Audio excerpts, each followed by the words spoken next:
thing about money is that what's more important than actually making money is preserving what you have. Hmm? You know what I'm saying? Like, when you reach a certain point, you know, you're trying to preserve your wealth, so you're doing things where it doesn't have a potential for you to lose it all. Like, for example, like I put up my, you know, I made a comment the other day that's saying that since I invested in 2011, I've lost money 1 year, and I lost 2% of my portfolio in 2016. Mm-hmm. You know what I'm saying? And I, you know, and some years I've made like, you know, maybe 12%. Sometimes I made 4. Sometimes, I mean, so this year I think I'm up around 40%. So it's, like I said, it's the average, right? Yeah. So. Yeah, but the fact that I've never done anything to lose very much of my initial investment. Mm-hmm. Whereas before I had a certain amount of money, I was constantly doing shit that made me lose huge chunks. I mean, I think most people did, especially, you know, people that was new, you know, to money, right? And you start thinking about all type of things. So just like you said, art, I started investing in art myself in 2001. So I became a pretty sizable art collector, relatively speaking, to my crew. So a lot of those artists that Jay talk about now and stuff like that was some of the people that I was buying into early on. But then I still look back, just, you know, I'm Dumbo too. So there was Basquiat paintings that I could have probably got for a couple $100,000.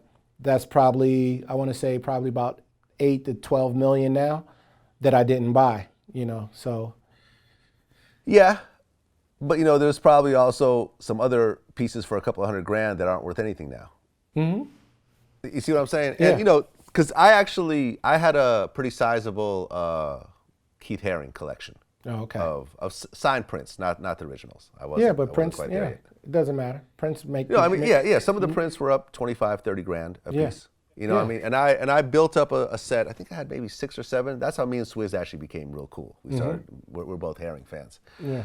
And just this year, I said, "Fuck it. I'm gonna sell it all."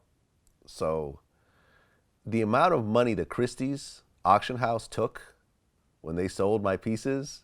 Usually 10%, right? 8 to 10. Well, it's like 25%. Well, it depends on how you negotiate, because they'll throw in fees of the marketing, the ads, and things like that. And then they take money from the seller and the buyer. Right. So. Yeah. And they convinced me to list these pieces at a lower rate without actually mentioning to me that once they sell way above that, they get an even higher percentage, like a bonus percentage. Yeah. On top of that, you also have to, when it comes to art, you have to get it insured. Yeah. So you have an insurance cost, like an overhead, every year. Yeah. Transporting it is seriously fucking expensive. Yeah. You know, as one art collector to another. Yeah. So when Jay mentioned that, I'm like, okay, I get what he's saying, but he's leaving out some important details along the way in the art world. You know what I mean? So I think he's just trying to, like I said, tell people to use their money to buy, to buy other things than what they're doing right now, and showing that he put his money in something that he plans on leaving for his kids. Right, and I think that's the most important thing, because once you get into the mentality of saving as opposed to consuming, once you figure out ways where your money is making money, where you have a business partner who's your money, and your business partner is working every day to make you more money. Yeah. You stop looking for things to buy. Mm-hmm. Yeah. You see what I'm saying? Yeah, I know exactly what you're saying. Like when it's just sitting there in your bank account earning 0.001% interest and essentially losing money from inflation every year. Yeah. You start looking at that Rolex again. Exactly. You start looking at that Bentley. Yeah. You're like, it starts really burning a hole in your pocket. But when you start thinking like, well, okay, yeah, I could buy that Benz for whatever, 50 grand, but that same 50 grand might turn to 60 grand at the end of the year. Yeah. Whereas the 50 grand in the Benz will turn to 25 grand at the end of the year. Exactly. So I'm essentially losing 35 grand by buying the Benz as Yeah. opposed to investing this money. Yeah, and I think that's what Jay's doing. He's trying to correct the market, so to speak, right? So early on, as we don't lease, we buy the whole car as you should. I don't think I would ever buy a car again unless it's probably a Ferrari or something like that I know that appreciates, right? Right. So there's certain models that you know you could kind of get it and also make money off of. But I mean, leasing, why wouldn't anybody lease? You know, All I do is lease. yeah, you can still buy the car for a couple, for a couple more $1,000, but at the same time, you're not tied into it. My Tesla is leased. Yeah. The Maserati I had was leased. All my BMWs have been leased. I haven't bought a car since like high school. Yeah.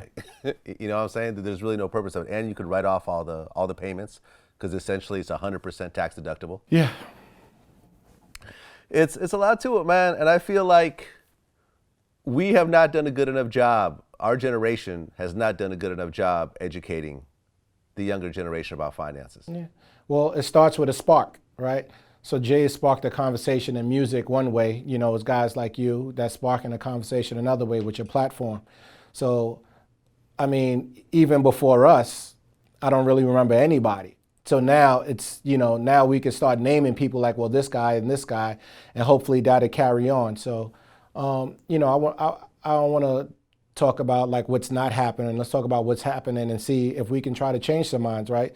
All it takes is one person, and we don't know, and that snowball effect may hit millions. You never know who comes out of it by listening to this podcast or hearing other people talk or Jay's music.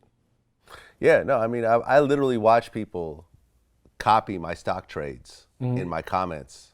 You know what I'm saying? And DM me, say, yo, I just bought Netflix too. Oh yeah, when you bought Amazon, I bought Amazon. Yeah. And I'm like, yo, this is dope. That's like, hot, right? Yeah, no, I mean, especially since, like I said, I'm not selling anything. Like, it's really something that's changed my life, and I felt it was my responsibility to just let people know because it's not that difficult.